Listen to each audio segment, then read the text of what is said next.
পৃথিবীতে এমন কোনো মানুষ নেই যার উপরে বিপদ আপদ মুসিবত হানা দেয় নাই।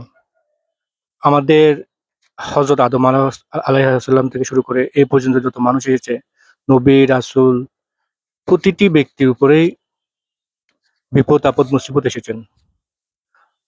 আল্লাহ তাআলা সূরা বাকারায় বলেছেন, তিনি অবশ্যই আমাদের পরীক্ষা করবেন বিপদ আপদ দিয়ে, মুসিবত দিয়ে, ক্ষুধা দিয়ে, ভয় দিয়ে। আল্লাহ তাআলা অবশ্যই বলেছেন, যারা ধৈর্যশীল আল্লাহ তারাই হবে পুরস্কৃত। মহান রব্বুল আলামিন বলেছেন, তোমরা ধৈর্য এবং নামাজের মাধ্যমে সাহায্য প্রার্থনা করো। তো বিপদ আপদে আমরা ভেঙে পড়বো না, আমরা সময়ের জন্য অপেক্ষা করব। সঠিক সময় আমাদেরকে অবশ্যই সঠিক ফল দান করবে। সেই সময়টুকুর জন্য আমরা নিজেকে শান্ত রাখবো, অস্থির হব না। আমরা স্থির চিত্তে মহান আল্লাহ রাব্বুল আলামিনকে ডাকবো। মহান আল্লাহ রাব্বুল আলামিনের কাছে আমরা সাহায্য চাইবো। তিনি অবশ্যই সঠিক সময়েই আপনাকে সঠিক দৃষ্টি দান করবেন। সঠিক সময়ে তিনি আপনার সমস্যাটি সমাধান করে দিবেন। মহান রব্বুল আলামিনের উপর সবসময় আপনাকে ভরসা রাখা উচিত।